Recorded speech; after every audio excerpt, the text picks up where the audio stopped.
boleh kembali lagi. Sebelumnya perkenalkan dulu gitu, baru tadi dari perkenalkan Pak Ivan.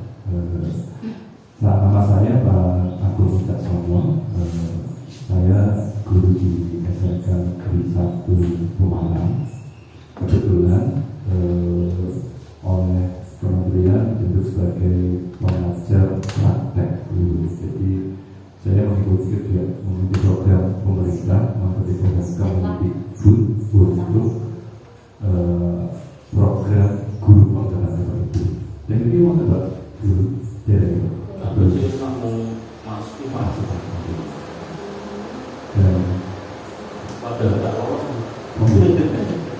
ini sudah dibuka ya, angkatan 11 lagi, bukan ada yang ikut usul Pak Ivan. Dan saya ada yang 5 guru yang ada di mendapat saya ini, termasuk Pak Ivan, yang lainnya dari SMA 1, dari SMA Petalukan, dari SD Banjarmulia, satu lagi dari SMP Gongseng, berarti sing ngandape guru gajah. Wonten SMP dulu SMP 1 atap Gongseng, sing ngandape guru gajah.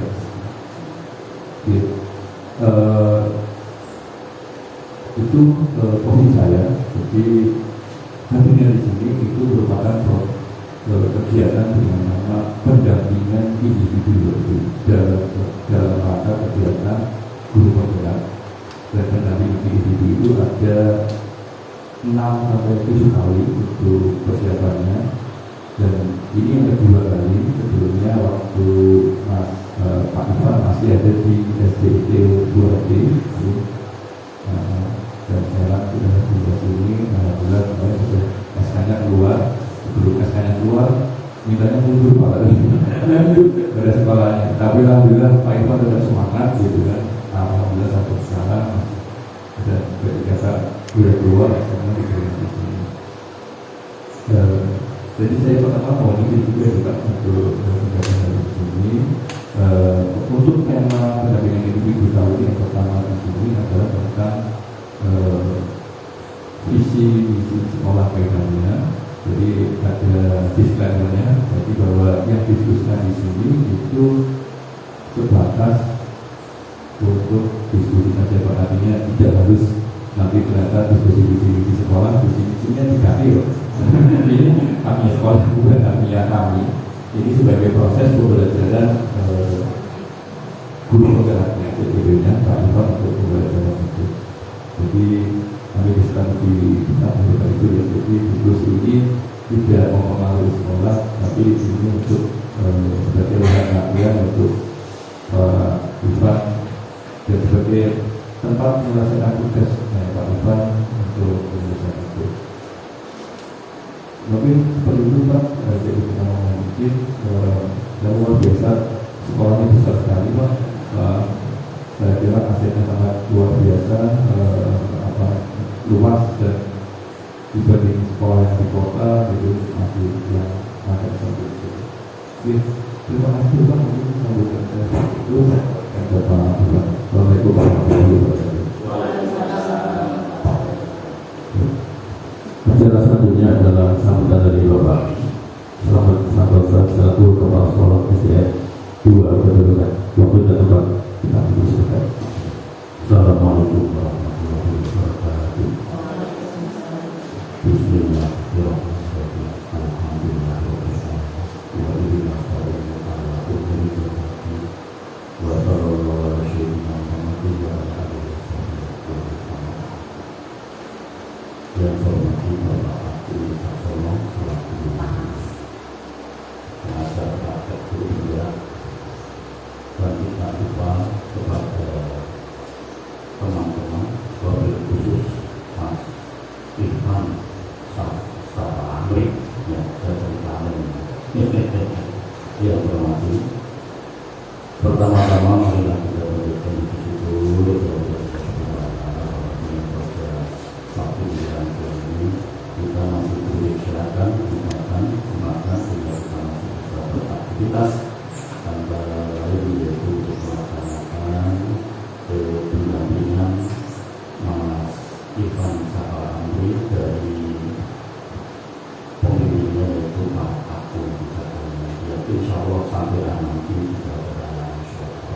Amin, amin. Yang kedua, sholawat dan salam selalu kita sampaikan kepada Nabi Muhammad SAW yang selalu kita nabi dan sahabat dan beliau. Bapak Ibu yang hormati, tidak banyak yang saya sampaikan. Hanya saya berpesan pada Mas Ivan yang ikuti ya, apa yang menjadi program dari Guru ya, saya doakan semoga panjang itu bisa lolos nantinya dan endingnya nanti bisa menjadi kekuatan di SDN Negeri 02 Beduk. Dan bagi teman-teman yang lain jangan putus asa, ikuti seleksi yang kalau itu Pak kurang boten lorot yo kamu bukan nama maning daftar maning jangan putus asa ya.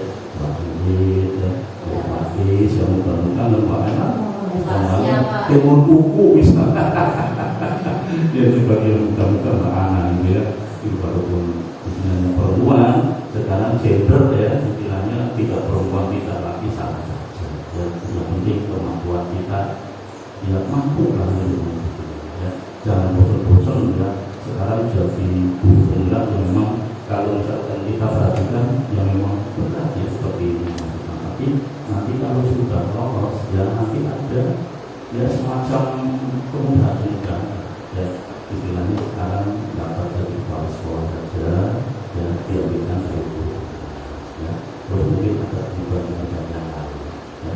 Nah ini untuk hari ini Mas Ivan melaksanakan mungkin nanti hari Selasa kemarin saya ngomongnya hari Rabu ya digeser ternyata hari Selasa nanti saya juga akan melaksanakan seperti ini tapi tempatnya tidak di sini nanti panggilnya Pak Boyong semua kayak gitu ya.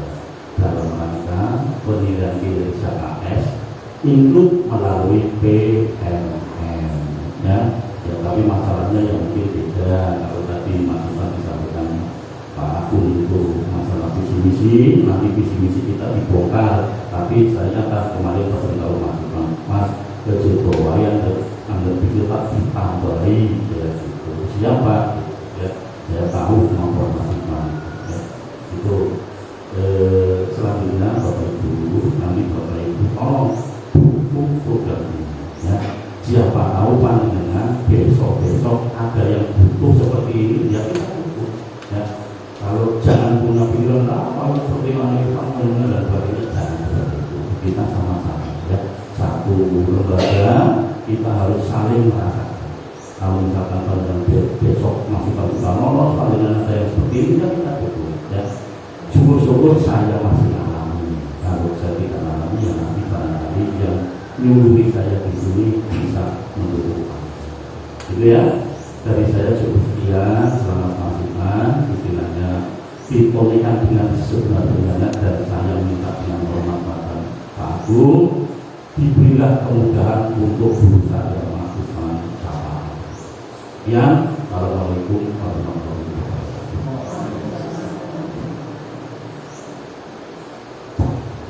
Terima kasih untuk Bapak Kepala Sekolah untuk sambutannya. Selanjutnya acaranya adalah pengukuran materi. Ya, maksud saya ini Bapak Ibu. Untuk ini saya mungkin akan lepaskan saja. Suaranya cukup sampai.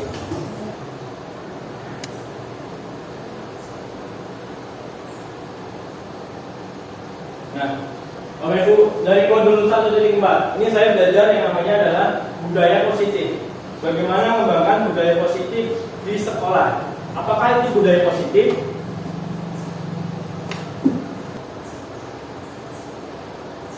Sebelumnya masuk ke budaya positif, kita melihat paradigma pembelajaran yang terjadi pada saat ini. Ya, sekarang adanya pergeseran yang mana dari stimulus respon menjadi teori kontrol. Stimulus tahu ya Bapak Ibu, ketika kita lapar makan, ketika kita haus minum, stimulus berdasarkan. Berarti respon stimulusnya apa? Responnya juga sama. Jika kita dipukul sakit, kita pasti akan berteriak atau misalnya rasa kesakitan. Nah, di sini ada sebuah teori yang namanya adalah teori kontrol. Bagaimana memposisikan diri kita sebagai apa? Pembelajaran dirancang berdasarkan prinsip pembelajaran yang berpihak kepada murid sesuai dengan profil belajar Pancasila, berpihak pada murid dan berdiferensiasi, sehingga setiap murid akan belajar sesuai dengan kebutuhan dari tahap perkembangannya untuk menjadi manusia yang bisa meraih kesempatan dan kebahagiaan setinggi-tingginya di masa depan nanti, sesuai dengan nilai-nilai dari Ki Hajar Dewantara. Bapak dan Ibu, kita bisa lihat di sini realitas kebutuhan kita sama. Misalnya kebutuhan murid di sini pasti membutuhkan pendidikan, ya, secara umum. Tapi sebenarnya ada hal-hal yang lain yang dirasakan bahwa murid tidak sekedar membutuhkan sebuah pendidikan, tapi ada yang namanya perhatian dan kawan-kawan. Semua orang melihat hal yang sama, padahal setiap orang memiliki gambaran yang berbeda. Ini adalah contoh-contoh yang nanti akan saya jelaskan lebih lanjut di materi selanjutnya. Kembali ke budaya positif. Apakah itu budaya positif? Disiplin positif di sekolah dasar menciptakan lingkungan belajar yang aman, nyaman, dan menyenangkan. Disiplin positif merupakan pendekatan yang berfokus pada membangun hubungan positif dengan anak-anak dan membantu mereka mengembangkan keterampilan hidup yang penting seperti tanggung jawab, rasa hormat, kemampuan untuk menyelesaikan masalah. Bagaimana kita membangun hubungan yang positif dengan anak, nanti akan ada materinya. Disiplin positif akan membantu untuk menciptakan lingkungan belajar yang nyaman dan menyenangkan di sekolah dasar. Ketika anak-anak merasa aman, didukung dan dihargai, mereka lebih mungkin untuk fokus pada pembelajaran dan mencapai potensi penuh mereka. Nah, di sini ada 3 motivasi perilaku manusia. Bagaimana nanti kita mengarahkan anak agar mendapatkan apa ketika anak melakukan sesuatu berdasarkan motivasi tertentu, ya. Yang pertama adalah menghindari ketidaknyamanan. Contohnya tahu nggak? Menghindari ketidaknyamanan. Motivasi perilaku menghindari ketidaknyamanan. Yang itu adalah contohnya yang gampang adalah ketika anak berangkat pagi. Kenapa harus berangkat pagi? Agar tidak dihukum, agar tidak dimarahi. Nah, jadi motivasinya ini adalah motivasi agar tidak dihukum dan dimarahi. Ini yang pertama, ya, menghindari ketidaknyamanan. Yang kedua adalah motivasi perilaku manusia. Manusia melakukan sesuatu untuk mendapatkan imbalan atau penghargaan. Jadi misalnya ada anak yang berangkatnya pagi, setengah 6 pagi, agar mendapatkan reward dari gurunya. Ya. Yang terakhir, yang ketiga adalah menjadi orang yang mereka inginkan dan menghargai diri sendiri dengan nilai-nilai yang mereka percaya. Nah, Bapak Ibu, inilah nanti motivasi yang akan kita tekankan bagaimana anak-anak melakukan sesuatu itu bukan berdasarkan dari ketidaknyamanan dan imbalan dan penghargaan, tetapi berdasarkan dari diri mereka sendiri. Di sini bisa dilihat, ya, dari kedua motivasi yang pertama ini adalah motivasi yang berasal dari luar. Ketidaknyamanan, hukuman, nanti dimarahi sama guru. Ayo masuk kelas, nanti dihukum kalau nggak bikin PR. Nah, kalau mengajar PR, aku kalau nilainya 100 pasti nanti dikasih ke dia. Jadi itu adalah motivasi ekstrinsik dari luar. Sedangkan sebenarnya kalau misalnya anak berangkat pagi itu untuk apa sih, ya? Ya memang karena itu sekolah kan dimulai dari pagi, ya. Jadi memang ketika anak berangkat pagi agar yang namanya tidak tertinggal pelajaran. Jadi memang bisa mengikuti belajar dengan baik. Mengapa mereka melakukan itu? Di sini ditekankan bahwa untuk menghargai diri mereka sendiri dengan melakukan hal-hal yang positif.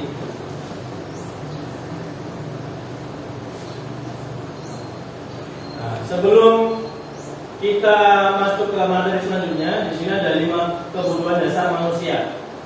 Kebutuhan yang pertama adalah bertahan hidup. Bertahan hidup, contohnya mudah, ya, misalnya makan, minum, kesehatan, rumah, dan rasa aman. Kalau secara teori adalah fisiologis, ya, makan, minum, kesehatan. Yang kedua adalah kasih sayang dan diterima. Kasih sayang diterima, menyayangi dan disayangi, menerima perhatian dan memberi perhatian, dan perasaan diterima di kelompoknya. Bagaimana anak-anak itu diterima di kelompoknya. Yang ketiga adalah penguasaan. Penguasaan adalah diakui prestasinya, merasa ingin diakui bahwa aku pintar loh, aku bisa, dan didengarkan dan merasa berharga, dihormati, dipercaya dan bisa memberikan pengaruh. Yang keempat adalah kesenangan, bermain, iseng, suka bercanda, menikmati apa yang dilakukan. Dan yang terakhir adalah kebebasan, mandiri, memiliki pilihan, tidak suka dikekang dan suka coba-coba. Kalau kita melihat dari contohnya di sini, kira-kira ini adalah sesuatu yang positif atau negatif? Salah contohnya bermain. Bermain itu positif atau negatif? Bisa positif, bisa negatif. Lalu bagaimana? Nah, di sini adalah tugas kita sebagai guru untuk mengarahkan anak bagaimana sih bermain yang positif. Misalnya anak kita sedang menerangkan materi, lalu ada anak yang bermain. Nah, itu adalah anak sedang memenuhi kebutuhan kesenangan mereka. Lalu bagaimana kita sebagai guru untuk bisa memenuhi kebutuhan kesenangan mereka? Nah, contohnya adalah bermain di dalam pembelajaran. Pembelajarannya seperti mengikuti permainan seperti itu. Nah, jadi kan anak senang, guru senang, materi insya Allah bisa masuk. Iya, menyenangkan. Coba. Dari kalimat contoh tersebut, yang pertama, aku senang main kejar-kejaran bersama ibu guru. Seru. Ini kira-kira memenuhi kebutuhan dasar yang apa ini? Yang pertama.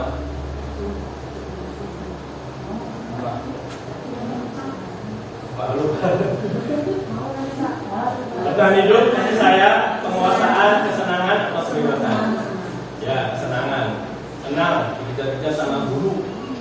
Seru. Ini negatif atau positif ibu? Kita kejar-kejar murid. Negatif atau positif? Positif. Kejar-kejaran dengan ibu guru. Kita sedang istirahat, lalu kejar-kejaran dengan murid. Positif atau negatif? Ini berarti anaknya menggoda ya? Ya, kalau saya adalah kegiatan yang negatif ya, main kejar-kejaran bersama ibu guru. Tapi jangan main kejar-kejaran dengan siapa? Dengan teman sebayanya. Mungkin ini bisa dibelokkan ya. Jika olahraga Budi Pak Budi, ayo kejar si A adalah pelari yang paling kencang di kelas kita. Misalnya lalu kejar-kejaran.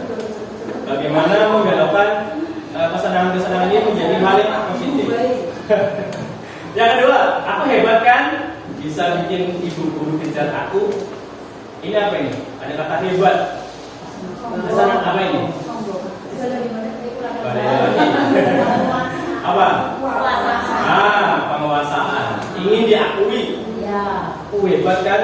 Guru kalau misalnya di sekolah apa yang mengerjakan tugas, aku hebat kan guru? Nah, itu adalah namanya kebutuhan dasar ingin diakui. Murid ingin diakui. Lalu yang ketiga, aku bosan belajar mewarnai terus di kelas. Bosan. Apa ini? Apa? Kalau bosan?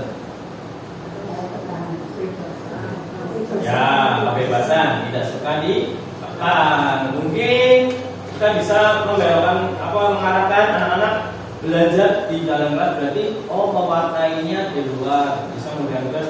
Coba anak kita mewarnai gapura sekolah, coba gambar gapura sekolah ataupun apa yang ada di sekolah kita. Nah, jadi anak-anak lebih bebas ya. Bagaimana kita memenuhi kebutuhan dasar dari anak. Lalu yang keempat, ibu guru bilang, aku tidak boleh bersenandung sewaktu mengerjakan tugas. Katanya kelas harus tenang, tidak ada suara. Kan enggak seru. Berarti ini kebutuhan apa ya? Kebutuhan apa? Kesenangan. Jadi ketika belajar bersenandung, sing stop. Anak-anak kan senang ya. Mungkin bisa diarahkan ketika pelajaran SPD, musik suruh nyanyi di depan. Yang terakhir biar bisa jalan-jalan naik mobil bersama teman-teman. Ini apa? Bersama teman-teman jalan-jalan. Senang bukan?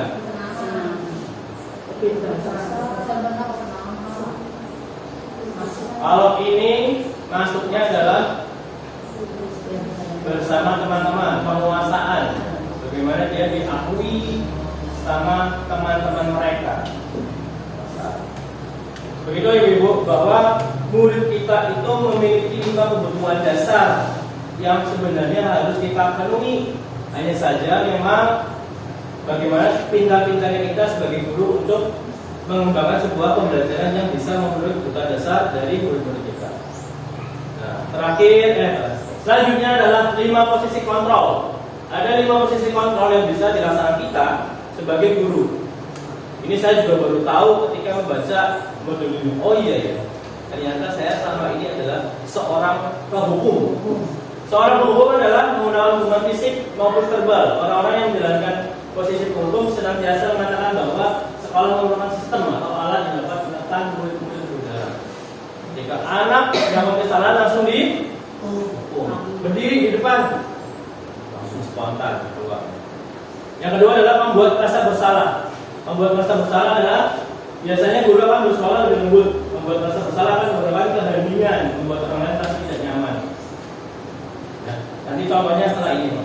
Yang ketiga adalah teman. Posisi ini tidak akan menyakiti murid, akan berupaya mengontrol murid melalui persuasi. Ayo sih dikerjakan. Memantau berarti mengawasi. Saat kita mengawasi, kita bertanggung jawab atas perilaku orang-orang yang kita awasi. Posisi memantau berdasarkan pada peraturan dan konsekuensi. Nanti akan ada perbedaan dari hukuman dan konsekuensi. Lalu manajer, ini yang terakhir adalah manajer adalah posisi di mana guru berbuat sesuatu bersama murid. Berarti ketika murid melakukan kesalahan, kita menyelesaikannya bersama-sama dengan guru. Mempersilahkan murid mempertanggungjawabkan perilakunya dan mendukung murid agar bisa dapat menemukan solusi atas permasalahan tersebut. Nah, ini adalah contohnya ya. Penghukum. Kalau mau main HP saja silakan berdiri depan kelas. Penghukum langsung dihukum spontan ya. Tidak ada undang-undangnya. Bisa-bisanya kamu tidur ketika ibu menjelaskan, silakan keluar kelas. Keluar kelas. Yang kedua, membuat merasa bersalah. Berapa kali ibu harus mengingatkan kamu, ibu kecewa dengan kamu. Biasanya setelah kita mengeluarkan kata-kata saat ini, kelas menjadi apa? Jadi ini harus salah sih. Mau jadi apa kamu di masa depan ketika nanti belajar sudah tidur, membuat rasa bersalah. Yang ketiga adalah teman.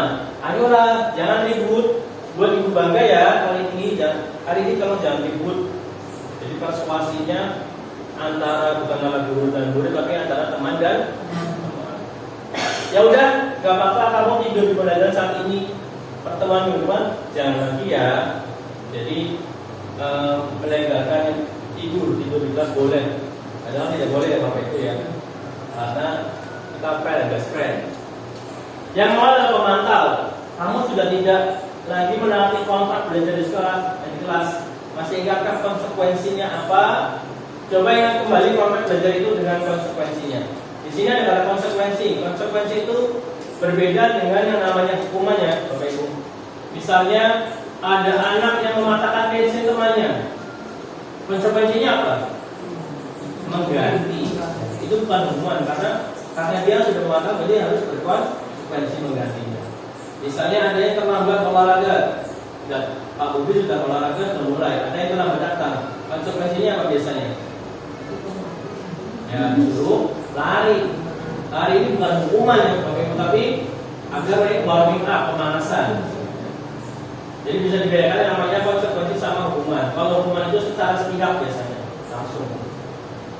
Gimana sih gak bisa berdiri depan? Yang terakhir, manajer. Apakah kamu tahu kesalahan kamu? Kira-kira bagaimana kamu memperbaiki kesalahan kamu? Di sini lebih lanjut lagi. Dan caranya manajer nanti akan dijelaskan di segitiga restitusi. Nah, bagaimana nanti kita bisa menciptakan anak-anak yang menimbulkan keyakinan dari dalam dirinya? Sebelumnya kita harus membuat yang namanya keyakinan kelas. Keyakinan kelas itu berbeda dengan yang namanya peraturan. Ya, peraturan itu tidak boleh membuang sampah sembarangan, tidak boleh main skateboard di kelas. Ya. Kalau keyakinan kelas bisa dibuat dengan kalimat-kalimat yang lebih umum. Ya, guru dan murid mencintai kebersihan kelas. Mencintai kebersihan kelas berarti menjaga kebersihan kelas, melaksanakan piket, tidak meninggalkan sampah sepulang sekolah. Pernyataan-pernyataan umumnya sebenarnya bisa membuat peraturan, tapi ini keyakinan kelas. Jadi ketika sudah membuat keyakinan kelas, disepakati bersama, ya, dan diyakini bahwa kita bisa melaksanakan ini. Pentingnya sebuah keyakinan kelas. Ya, di sini penjelasannya adalah keyakinan kelas pada sekolah adalah sekumpulan pernyataan positif yang disepakati bersama oleh seluruh warga kelas, termasuk guru dan siswa. Keyakinan kelas. Keyakinan ini mencerminkan nilai-nilai prinsip-prinsip, nilai-nilai dan prinsip-prinsip yang ingin dijunjung tinggi di dalam kelas. Selanjutnya segitiga restitusi. Apa itu segitiga restitusi? Bapak dan Ibu tadi sudah melihat yang namanya posisi sebagai manajer. Restitusi itu adalah pemecahan masalah yang melibatkan guru dan siswa, pemecahan masalah bersama, ya. Jadi ketika anak ada masalah, bagaimana kita sebagai guru untuk bisa memecahkan masalah secara bersama dan bagaimana anak paham tentang kesalahan mereka agar di kemudian hari mereka tidak melaksanakan lagi. Yang pertama adalah menstabilkan identitas, ya. Menstabilkan identitas biasanya ya apa-apa, semua orang kan bersalah. Jadi anak, bagaimana kita mencoba untuk membuat anak terbuka terhadap kita, mau menerima kita, ya ini bisa ngobrol. Kamu bukan satu-satunya yang pernah melakukan ini, misalnya mencuri mangga, tetangga. Apa dulu juga pernah, tapi kan tidak dilakukan terus. Itu bukan sesuatu yang benar, harus diberikan stop. Lalu setelah anak sudah yakin, sudah nyaman, lalu validasi tindakan yang salah. Semua perilaku memiliki alasan. Validasi tindakan yang salah. Kamu tentu punya alasan mengapa melakukan ini. Misalnya anak punya kesalahan, kamu kenapa sih? Enggak, oke. Kamu kenapa sih kemarin bolos sekolah? Ditanya. Setelah itu, yang terakhir adalah menanyakan keyakinan. Nah, di sini kan misalnya, kamu kenapa sih nggak piket? Kan kita sudah membuat keyakinan kelas bahwa kita semua itu mencintai kebersihan. Kalau kamu tidak piket, berarti kamu tidak mencintai kebersihan. Seperti itu. Keyakinan kelas apa sih yang sudah disepakati? Kamu ingin menjadi seorang seperti apa? Disesuaikan dengan menanyakan keyakinan kelas yang sudah dibuat.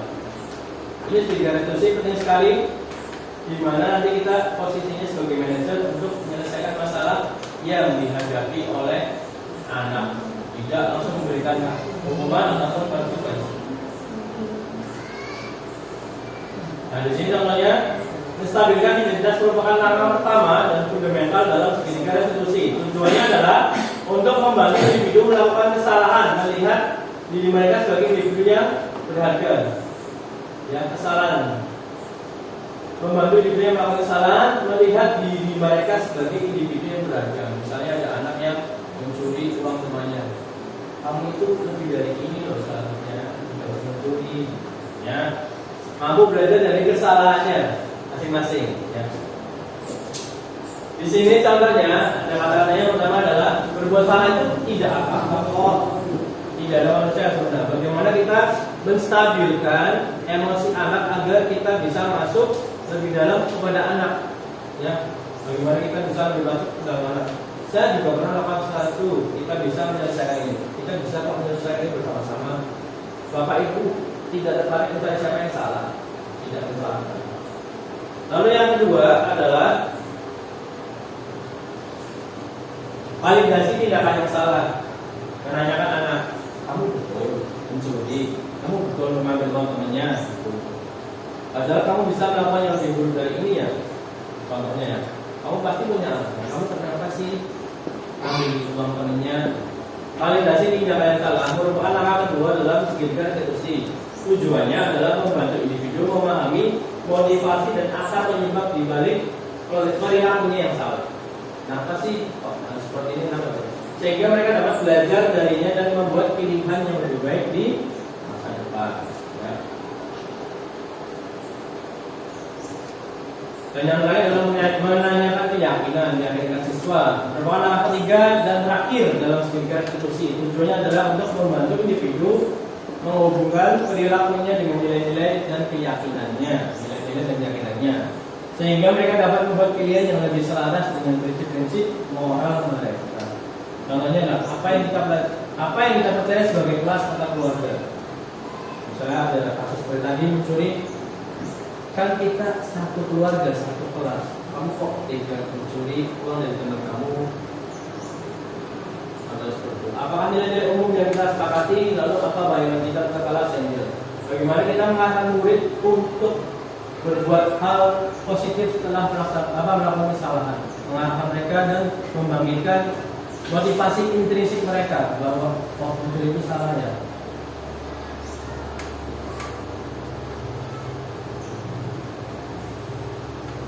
Sekian, terima kasih Bapak Ibu untuk materi dari pendampingan individu dan juga aksi nyata saya dari modul 1.4.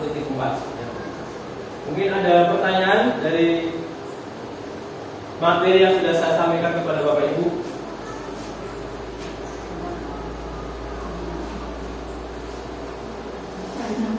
Ya, Pak Bu. Diferensiasi. Itu misalnya di kelas sama anak beda-beda. Ya. Nah itu misalnya pelajaran A, nah itu misalnya memberikan aparatur masih dan misalnya memberikan soalnya itu beda-beda antara anak yang pandai dan anak yang kemampuannya lebih tinggi sama yang rendah, itu apa termasuk Ya, kalau berpikir secara menarik Bapak Ibu, misalnya diferensiasi, ada yang kinestetik, ada yang audio, ada yang visual, ada yang audiovisual. Ketika kita dalam satu pelajaran itu memberikan, misalnya satu soal matematika pecahan, kita memberikan soal yang berbeda-beda sesuai dengan kemampuan mereka. Itu kan kayaknya kurang masuk akal ya. Kalau dari saya, pengertian dari diferensiasi adalah kita memberikan cara mengajar yang berbeda-beda. Ya, cara mengajar berbeda. Hari ini gambar atau pokoknya sebanyak-banyaknya yang mana tujuannya adalah untuk memenuhi tadi kebutuhan siswa. Kalau misalnya menulis, ya tidak terus menulis terus. Kadang membaca, kadang presentasi di depan, kadang. Nah, jadi kegiatan-kegiatan yang bermacam itu adalah tujuannya untuk memenuhi kebutuhannya siswa. Itu adalah kalau dari pemahaman secara diferensiasi itu. Jadi memang harus inovatif dan kreatif ketika ketika akan mengajar. Misalnya dalam suatu pembelajaran ada studi kasus yang menampilkan proyektor. Nah, ini sudah memenuhi visual, ya kan? Ada video. Nah, lalu setelah itu ada diskusi. Nah, diskusi memenuhi apa lagi? Setelah diskusi disampaikan ke depan. Jadi dalam satu kegiatan yang ada dalam satu pembelajaran dan banyak kegiatan itu adalah dari diferensiasi. Jadi tidak ada yang kinestetik, anaknya aktif suka lari. Apakah mengajarnya sambil berlari? Tidak. Begitu kalau pemahaman saya seputar diferensiasi. Bagaimana kita sebagai guru memberikan berbagai macam metode untuk memenuhi kebutuhan. Ada pertanyaan lagi Bapak Ibu? Boleh tanya lagi? Boleh. Boleh sekolah. Lanjut saja kira 13. Ini yang tadi validasi data yang sama. Berarti kan misalnya berarti anaknya juga sudah dipanggil ya Pak? Iya. Terus yang saya mungkin pernah itu kalau seringnya anaknya oke. Kalau ditanya kamu ini ya, terus Nah itu berarti belum menstabilkan identitas. Dan harus manggil temannya biar dia. Pentingnya ini ya Bu, di step pertama menstabilkan identitas, bagaimana membuat nyaman. Nah, contoh misalnya seperti teman saya, ini khususnya bukan saya, teman saya, namanya Pak Azhar di SD Palembang. waktu itu Pak Azhar mendapatkan laporan bahwa muridnya merokok. Nah, kami tidak boleh masuk, kamu merokok ya? Kan nggak mungkin ya. Nah, ini pintarnya Pak Azhar ini, dia menstabilkan identitas dulu. Jadi bagaimana membuat nyaman anak, dan akhirnya anak ini mau terbuka. Dia Pak, saya merokok. Nah, seperti itu dulu. Ketika anak mencuri, jangan langsung dituduh, kamu mencuri ya? Tapi bagaimana menyamankan anak agar mereka lebih terbuka dengan kita, menstabilkan identitas. Ya. Ibu dengar kamu mencuri uang infak ya? Mencuri uang temannya ya? Stabilkan. Bagaimana kita membuat anak agar lebih terbuka kepada kita. Lalu setelah itu kan validasi tidak ada salah. Mencuri itu tidak baik loh, ya kan?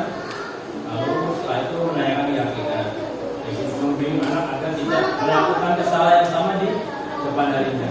Kalau memang masih melakukan kesalahan yang sama gimana? Ya itu memang tugas kita sebagai guru agar anak ini bisa berubah. Kalau salah, dimulai dari awal lagi. Kenapa sih? Seperti itu fungsi dari restitusi. Jadi tidak langsung memberikan hukuman, tidak langsung memberikan konsekuensi. Memang sesuatu hal yang tidak boleh Bapak Ibu, tapi memang inilah tahapannya bagaimana anak agar nanti lebih bermakna di dalam pendidikannya, dan rupanya anak-anak bisa mengaktifkan motivasi intuisi mereka bahwa melakukan sesuatu itu bukan karena orang lain tapi karena untuk diri. Ada pertanyaan lagi Bapak Ibu?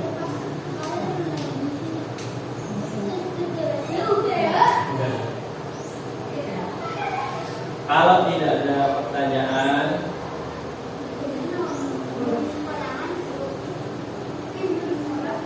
saya anggap selesai Bapak Ibu. Terima kasih untuk yang sudah hadir di sini pada forum ini. Saya mengucapkan terima kasih yang sebesar-besarnya, beribu-ribu terima kasih yang sudah mau menampingi saya dalam penyampaian materi modul 1.4 dan penyampaian di situ. Sekian, terima kasih. Wassalamualaikum warahmatullahi wabarakatuh.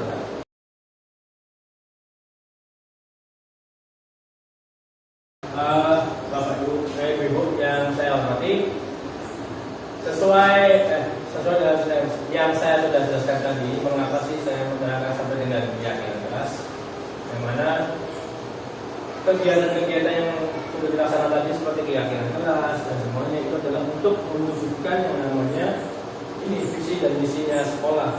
Bagaimana anak agar bertakwa, berilmu, berakhlak mulia. Bisa dimulai dari kita untuk memunculkan motivasi intrinsik dari murid-murid kita. Misalnya waktu upacara kita tidak usah merapikan atau teriak-teriak, tapi mereka sudah dengan sadar secara penuh mereka akan baris sendiri. Sekarang mungkin di sini ada pesertanya peserta didik yang bertakwa, berilmu dan berakhlak mulia. Apakah mungkin Bapak Ibu ada yang punya versi yang lebih baik? Coba Bapak Ibu rumuskan satu buah visi yang sudah menurut versi Bapak Ibu ini. Bapak. Ini sudah ada patokannya dari SD 2 Pegunungan. Mungkin apakah mau ini ditambahkan dengan apa atau ada hal yang kurang? Seperti tadi profil pelajar Pancasila nih. Perpindahan tunggal, ada mandiri, disiplin, berprestasi, disiplin, dan wujudnya peserta yang generasi prestasi, yang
Dan apa buana kalau itu buana? Kurang apa kira-kira?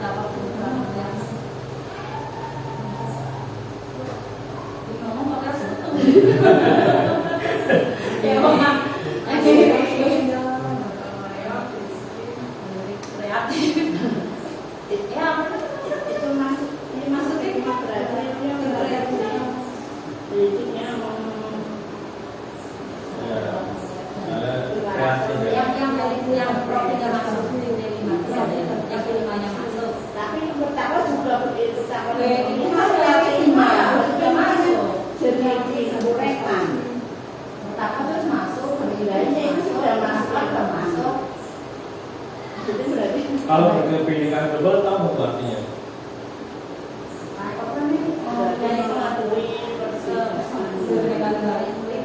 Berkepentingan global itu berarti menyerap ilmu-ilmu yang dari luar, maksudnya hal-hal apa yang baik, tapi tidak merupakan dari Indonesia sendiri. Ya, memanfaatkan yang dari luar, tapi tetap tidak meninggalkan yang dalam. Misalnya, kayak anak-anak itu kan kayak kemarin latihan tarian dari TikTok. TikTok kan tidak lahir di Indonesia kan, itu produk dari luar negeri. Dan bagaimana kita sebagai guru melakukan tariannya pokoknya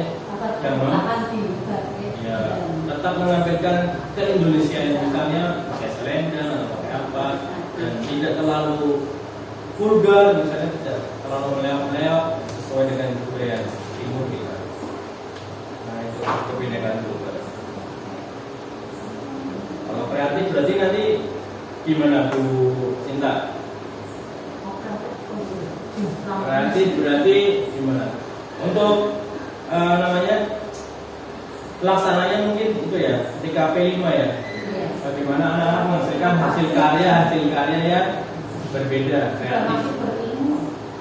Kreatif.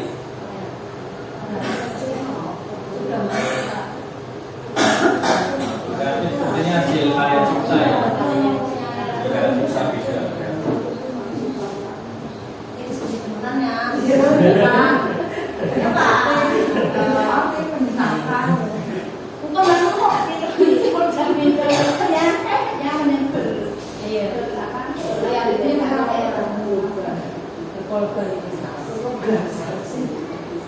Sebenarnya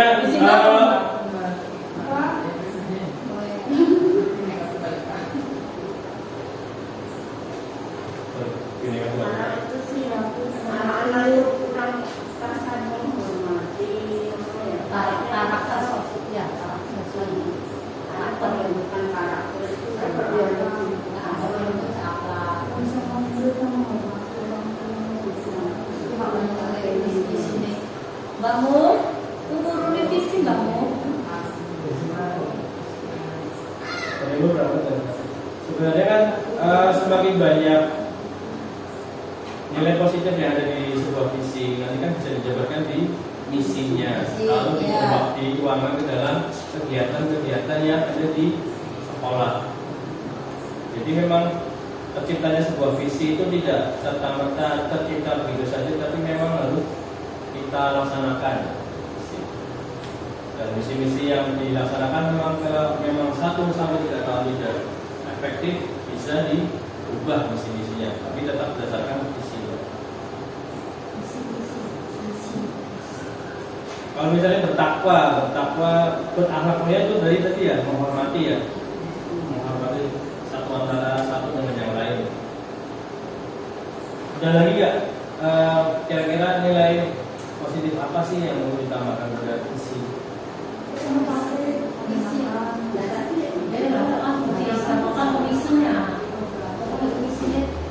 Ada batasan berapa kata itu? Sebenarnya kalau visi lainnya tidak terlalu yang kecuali misi yang menjabarkan.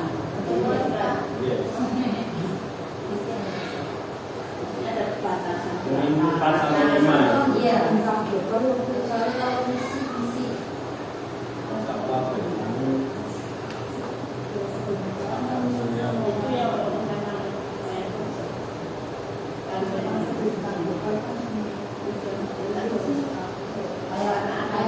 Perbedaan kan tidak hanya melihat budaya Indonesia,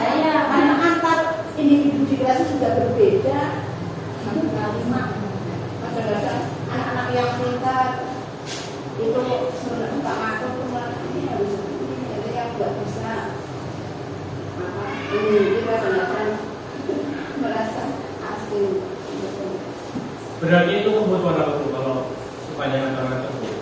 Tidak ada, ini apa kebutuhan apa? Seperti ini diakui nah. Penguasaan. Penguasaan.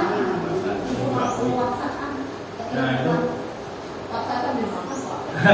Ya mau disalin. Sama enggak Pak? Iya. Tapi itu bagus kan yang sudah dididik yang berkata berakhlak mulia nanti kan dalam misi kan nanti kan menjabarkan semua kreatif, semangat, skill kayak motivasi.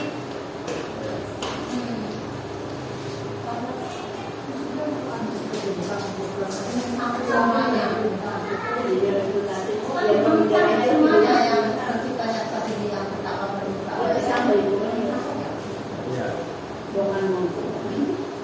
Ya memang tidak semuanya bisa diterapkan dalam sebuah bisnis ya. Menjalankan misinya apa? Misalnya berilmunya harus bagaimana? Apakah ilmunya harus inovatif atau seperti ilmunya harus bagaimana? Nanti bisa diterapkan pada misi sekolah. membaca. Iya betul. Literasi ya masuk. Literasi. Menanamkan semangat. Atau Bisa ya. Menanamkan semangat ya. Kebayangannya ya anak-anak di kelas. Permasalahan yang sering dihadapi itu biasanya apa? Iya. Pasti penguasaan anak yang tinggal ngatur. Bukan yang ngatur.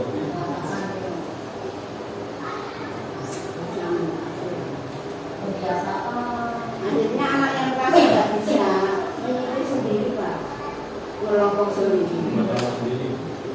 Tapi ada anak yang pertengahan, kadang-kadang iya, kadang-kadang dia dipanggil ke yang itu kalau yang kita kalau pas nanti cocok, kalau gue nanti disingkirkan. Ya kan itu kan bayang-bayang anaknya dijelas. Ada salah satu semua Kalau satu baru mungkin. apa ya? Kalau permasalahan yang sering dihadapi. Sama lah, mesti kejut-kejutan. Suka lapor. Masuk lapor Pak. Lapor. Ragu Nanti bayang mobil saya sering Pak. Ya mungkin pengen yang itu yang jamunya ini kan dipinter nanti yang buku itu kayak sembunyi kemudian dia masuk mata kemana aku juga ada anaknya banyak dibully yang bully makanya semangat bisa bully cinta begitu cinta sebelumnya aku punya cinta jadi pakai habis bully macam-macam lanjut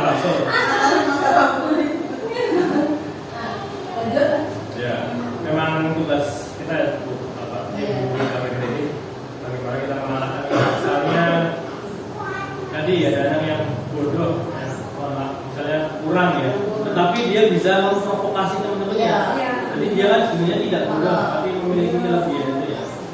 Mungkin bisa diarahkan diarahkan ke kajian kelompok misalnya dikelompokkan dengan yang pintar itu. Kalau misalnya membagi kelompok kan, kita yang bagi kelompok. cinta sebelumnya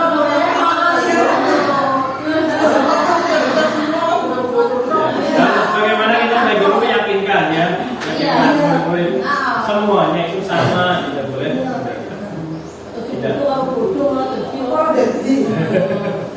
namanya itu pinter yang Nah, yang namanya itu apresiatif, melihat kelebihan dari murid dan memaksimalkan, tidak melihat kekurangannya.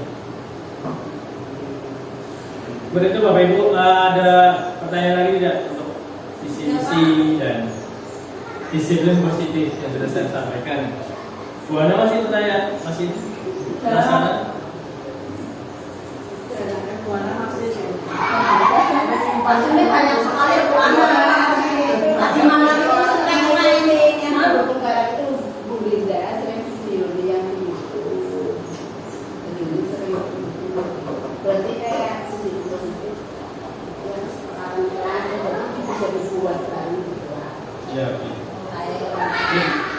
Kalau keyakinan itu memang dibuatnya berdasarkan kita sih keyakinan antara guru dan murid. Jadi apa-apa aja harus diyakini dan dilaksanakan. Jadi kalau misalnya ada yang melanggar sesuatu, nah itu baru kita laksanakan yang namanya segitiga restitusi berdasarkan keyakinan dan juga